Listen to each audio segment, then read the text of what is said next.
Perkenalkan,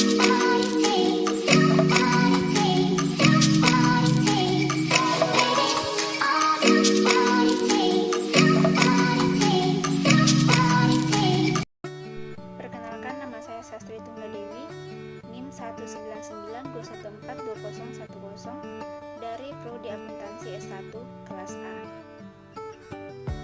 Assalamualaikum warahmatullahi wabarakatuh. Perkenalkan, nama saya Pulpe, NIM 19921411004 dari Prodi Akuntansi S1 kelas A.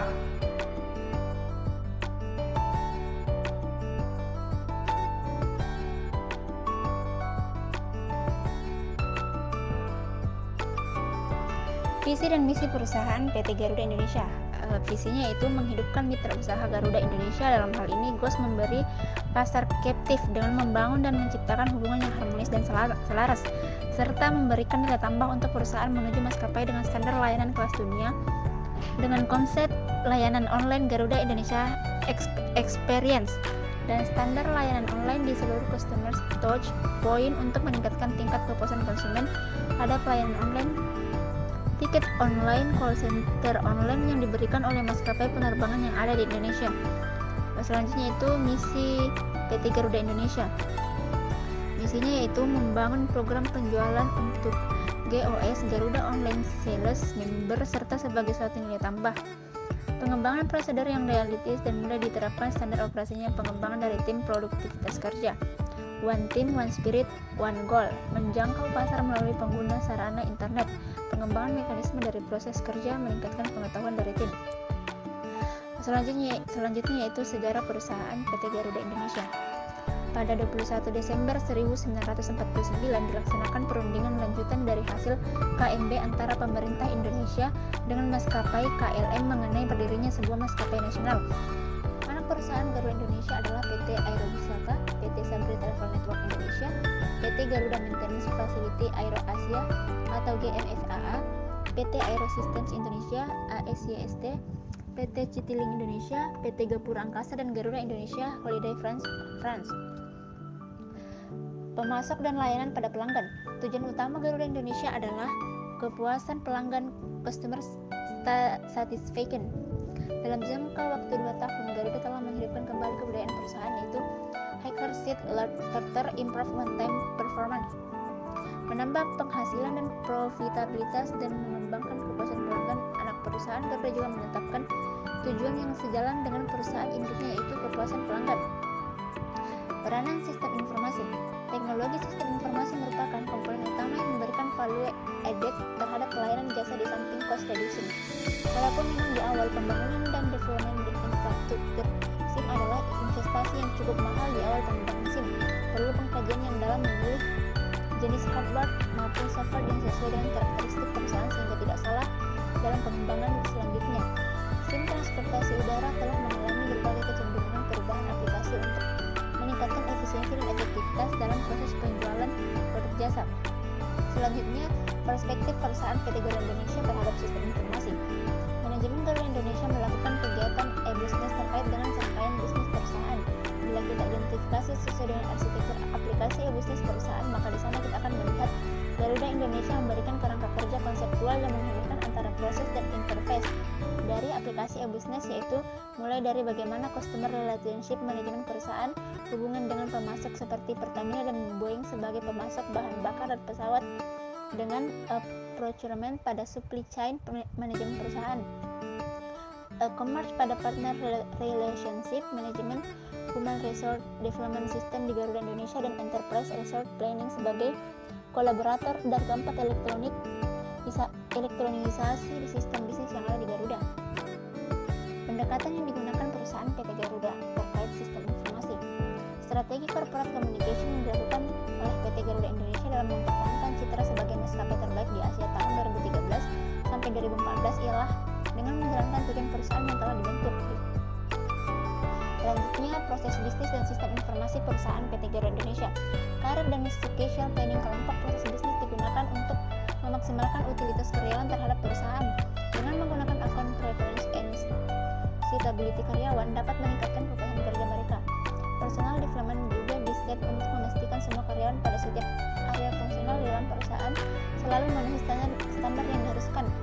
Kebutuhan personal development ditentukan dengan membandingkan prospek kerja saat ini atau masa depan dengan kualifikasi, preferensi, dan aspirasi karyawan. Jenis sistem informasi yang dimiliki PT Garuda Indonesia. Aplikasi sistem informasi PT Garuda Indonesia yaitu sistem informasi transportasi maskapai penerbangan secara kontinu mengadakan perubahan aplikasi untuk meningkatkan efisiensi dan efektivitas perusahaan. Yang pertama, sistem front office. Yang kedua, sistem back office. Fungsi sistem informasi di dalam perusahaan PT Garuda. Manfaat sistem informasi mendukung fungsi dari area bisnis untuk mencapai tujuan yang mencakup bagian keuangan, akuntansi, operasional, pemasaran, dan sumber daya manusia. Selanjutnya, bentuk organisasi perusahaan dan sistem informasinya.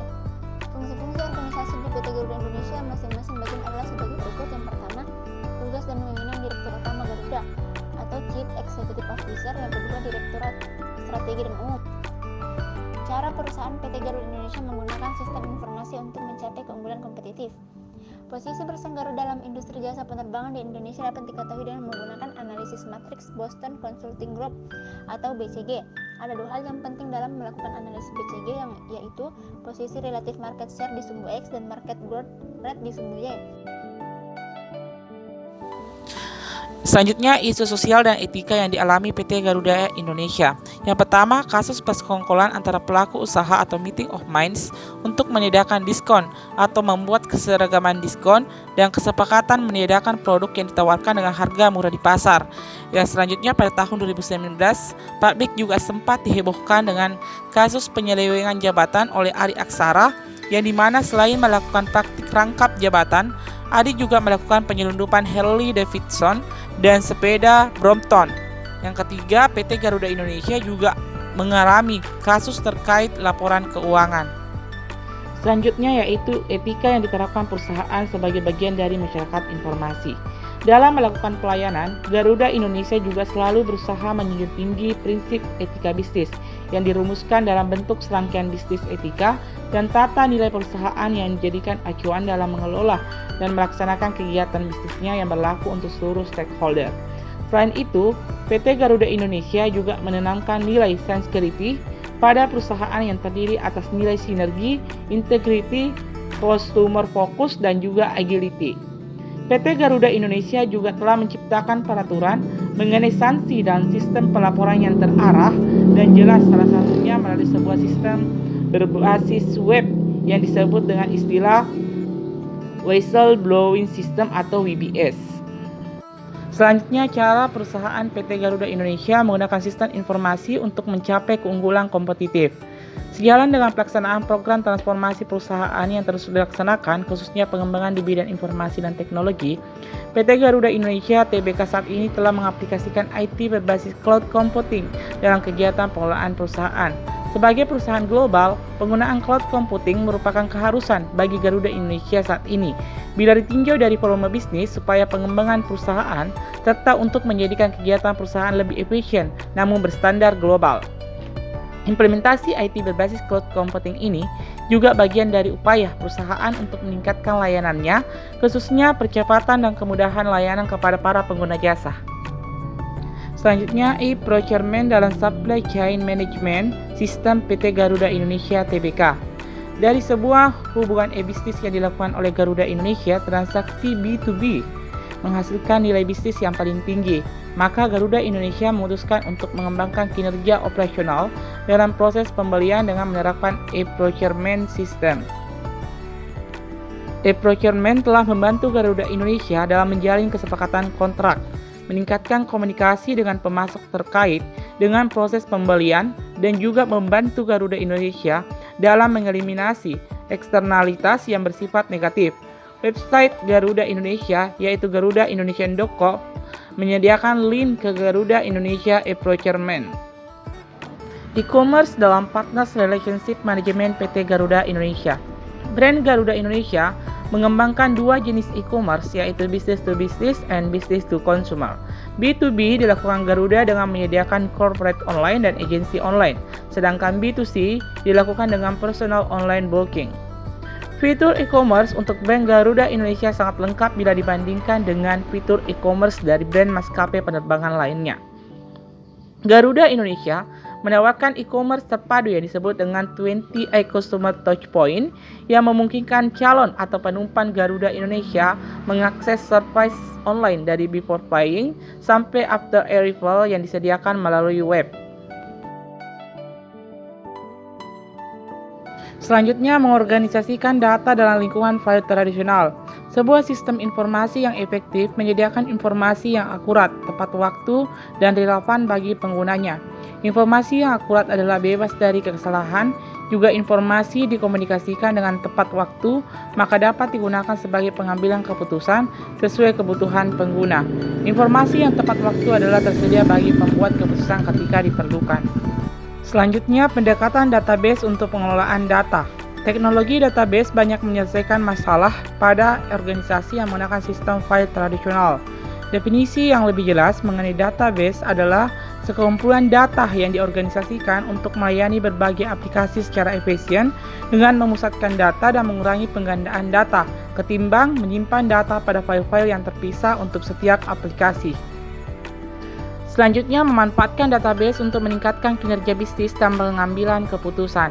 Organisasi bisnis menggunakan database mereka untuk memantau transaksi dasar seperti membayar pemasok, memproses pesanan, memantau pelanggan, serta menggaji karyawan.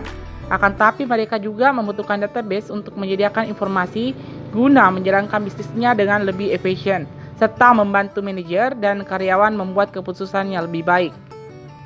Selanjutnya, mengelola sumber data. 1. Menetapkan kebijakan informasi. Yang kedua, memastikan kualitas data.